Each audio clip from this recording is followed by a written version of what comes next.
میں نے یہ کلیئر کر دیا کہ یہ جو 20 پوائنٹ جو ٹرمپ صاحب نے جو پبلک کی ہیں یہ ہمارے نہیں ہیں، یہ منوان ہمارے نہیں ہیں. میں نے کہا کہ اس میں کچھ چینجز کی گئی ہیں جو ہمارا ڈرافٹ تھا. تو اسرائیل کو بائی نیم کنڈیمڈ کیا گیا. یونائٹڈ نیشن فیل ہو چکا ہے غزہ میں خون بندی کرانے کے لیے. ہماری اطلاع فارن آفس کی تقریباً 45 یہ فلوٹیلاز ہیں. ہماری اطلاع کے مطابق سینیٹر مشتاق صاحب جو فارمر سینیٹر ہے وہ اس پہ ہیں. ہم نے ایک تیسرے یورپین ملک کو انوالو کیا ہے جو انفلوئنشل ہیں. ان کو ہم نے کہا ہے کہ آپ وہاں ان سے رابطہ کریں. ہمارے اس سینیٹر صاحب کو پوری کوشش کر کے ان کو آپ فوری طور پہ وہاں سے ریلیز کروائیں. امریکی صدر نے غزہ کے امن کے لیے جو 20 نکات پیش کیے وہ ہمارے نہیں، یہ وہ ڈرافٹ ہے جس میں تبدیلی کی گئی. موجودہ حالات میں یہ معاہدہ قابل عمل حل ہے.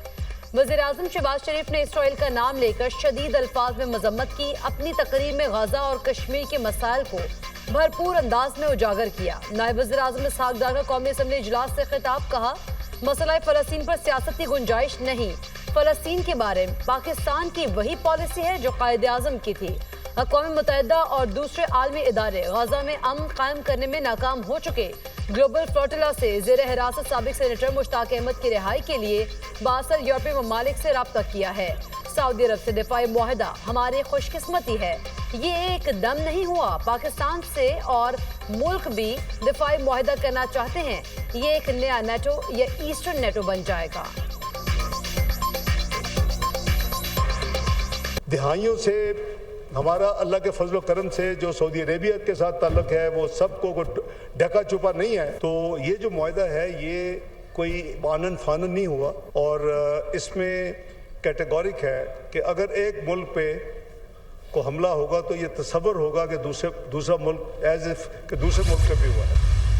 سوال یہ ہے کہ جب آپ اتنی بڑی ڈیسیجن لینے جا رہے ہیں آپ اس پارلیمنٹ سے تجاویز لیتے.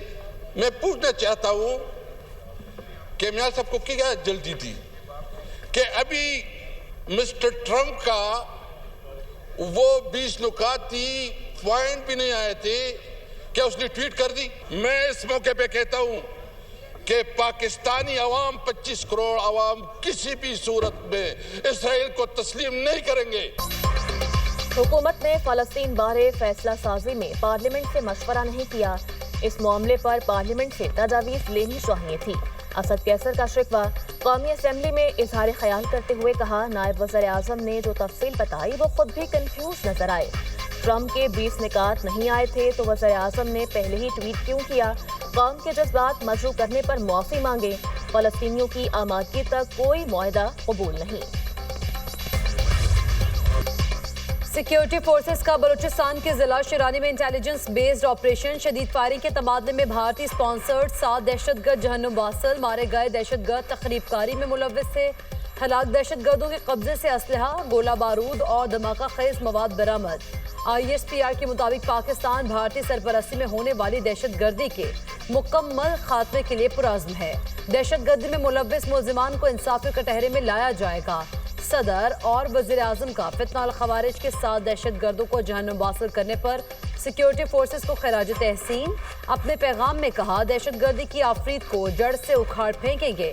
ملک سے دہشت گردی کے مکمل خاتمے کے لیے پرعزم ہے. وفاقی وزیر داخلہ محسن نقوی کی دہشت گردوں کے خلاف کامیاب آپریشن پر فورسز کی ستائش. کہا قوم دہشت گردی کے خلاف جنگ میں سیکیورٹی فورسز کے شانہ بشانہ کھڑی ہے. اس میں کیا کوئی شک ہے کہ سعودی عرب کے ساتھ دفاعی معاہدہ اس ادارے کے یا اس ادارے کے سربراہ کے بغیر ممکن ہو سکے؟ اس وقت عروج پہ ہے پاکستان کی ڈپلومیسی، پاکستان کی سفارتکاری. ایمل ولی صاحب نے ارریسپانسبل بیان دینا اپنی مشہوری کے لیے، اپنا سیاسی قد بڑھانے کے لیے، اس طرح کا بیان اور اس طرح کی بات چیت بالکل ناقابل برداشت ہے.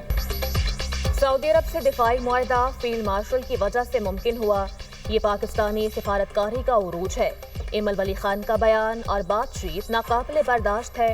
وہ انڈر 19 ہے. آئندہ بات کرتے ہوئے خیال کریں. وزیر مملکت برائے داخلہ طلال چودھری کی نیوز کانفرنس. کہا اسلام آباد پریس کلب کے واقعے پر غیر مشروط معافی مانگی اور ایکشن لیا.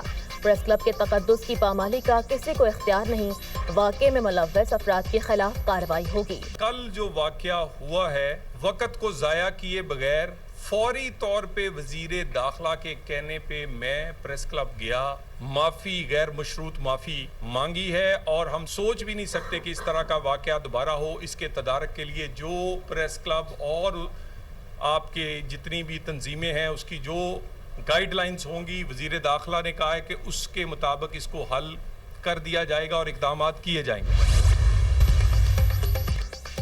پیپلز پارٹی کا مریم نواز کے بیانات پر قومی اسمبلی سے واک آؤٹ۔ سید نوید قمر کہتے ہیں حالات جو کہ تو ہیں، کوئی تبدیلی نہیں آئی۔ حکومت نے ٹیم بھیجی تھی جس سے مذاکرات ہوئے، ہمیں یقین دہانیاں کرائی گئی، لیکن عملی طور پر کچھ نہیں ہوا۔ پیپلز پارٹی کے ناراض اراکین وزراء کے منانے پر ایوان میں واپس آ گئے۔ آزاد کشمیر میں 3 روز سے کشیدگی کے بعد ماحول پرسکون۔ حکومتی کمیٹی اور عوامی ایکشن کمیٹی کے درمیان مذاکرات کے دوسرے دور کا آغاز۔ وفاقی وزراء مذاکرات کی کامیابی کے لیے پرامید۔ احسن اقبال، قمر زمان قاہرہ، امین مقام بھی کمیٹی میں شامل۔ پہلے روز مذاکرات کے نتیجے میں مثبت پیش رفت۔ وفاقی وزیر احسن اقبال کا کہنا ہے، امید ہے مسئلہ پرامن طریقے سے حل کرنے میں کامیاب ہو جائیں گے۔ ہم آزاد کشمیر میں امن چاہتے ہیں، ہمارا دشمن ملک ہمارے عدم استحکام سے فائدہ اٹھانے میں دیر نہیں لگاتا۔ آزاد جموں کشمیر کی عوام محب وطن ہے۔ وفاقی وزیر امیر مقام نے کہا، بہت سے معاملات میں اتفاق رائے پایا جاتا ہے، باہمی افہام و تفہیم سے اصل مسائل حل ہونے چاہیے۔ قمر زمان قاہرہ نے کہا، وزیر اعظم شہباز شریف خود اس مسئلے کو دیکھ رہے ہیں، امید ہے ڈائیلاگ کے ذریعے حل نکال لیں گے۔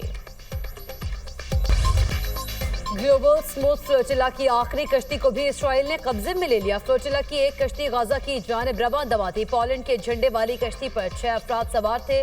بدھ سے اب تک اسرائیلی فوج 43 کشتیوں کو قبضے میں لے چکی۔ کشتیوں میں سوار تقریباً 500 کارکن گرفتار، 200 سے زائد جیل منتقل۔ گلوبل فلوٹیلا پر کارروائی، دنیا اسرائیل سے ناراض، کئی ملکوں میں اسرائیل کے خلاف مظاہرے اور ریلیاں۔ برطانیہ، اٹلی، ترکیہ، آئرلینڈ، نیدرلینڈ اور اسپین میں فلسطینی پرچم اٹھائے شہری سڑکوں پر نکل آئے۔ اسپین اور اٹلی میں مظاہرین کی سیکورٹی فورسز سے جھڑپیں بھی ہوئیں۔ مظاہرین کا فلوٹیلا میں شامل تمام کارکنوں اور شخصیات کو فوری رہا کرنے کا مطالبہ۔ غزہ جانے والا کھانا اور دوا کوئی خطرہ نہیں۔ اسرائیل نے ڈاکٹرز اور رضاکاروں کو حراست میں لے کر انسانیت پر کھلا حملہ کیا۔ بلاول بھٹو کا گلوبل اسموتھ فلوٹیلا کو روکے جانے پر رد عمل، کہا اسرائیل نے سینیٹر مشتاق احمد کو حراست میں لے کر بین الاقوامی قوانین کی خلاف ورزی کی۔ چیئرمین پیپلز پارٹی کا گلوبل فلوٹیلا سے گرفتار تمام افراد کی رہائی اور غزہ کے لیے انسانی راہداری کا بھی مطالبہ۔ مستقل ٹرانسفر آئین کے آرٹیکل 200 کے خلاف ہے۔ آرٹیکل 200 کے تحت تبادلہ صرف عارضی ہو سکتا ہے، مستقل نہیں۔ صدر نے بغیر شفاف معیار اور بامعنی مشاورت کے فیصلہ کیا۔ ججز تبادلہ اور سینیورٹی کیس، سپریم کورٹ کے جسٹس نعیم اختر افغان اور جسٹس شکیل احمد کا اختلافی نوٹ جاری۔ جسٹس نعیم اختر افغان کا تحریر کردہ اختلافی نوٹ 40 صفحات پر مشتمل۔ اختلافی نوٹ میں اسلام آباد ہائی کورٹ کے 6 ججز کے خط کا ذکر۔ اسلام آباد میں جبری گمشدگیوں کا معاملہ بھی خط میں اٹھایا گیا۔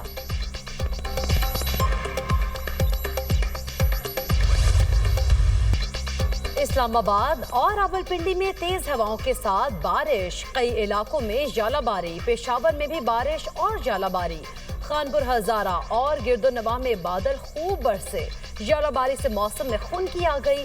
بالا کوٹ، شوگران، ناران میں بھی بارش، پہاڑوں پر برف باری سے موسم سرد۔ لاہور میں بارشوں کا آغاز 5 اکتوبر سے ہوگا۔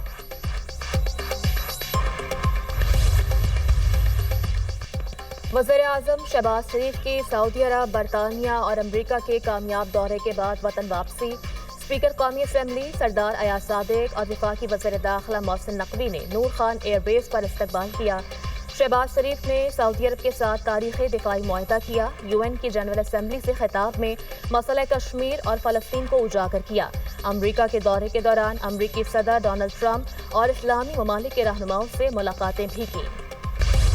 پاکستان اسٹاک ایکسچینج میں ایک اور تاریخ ساز دن، 100 انڈیکس پہلی بار 1,69,000 پوائنٹس کی سطح عبور کر گیا۔ انڈیکس میں 1200 سے زائد پوائنٹس کا اضافہ،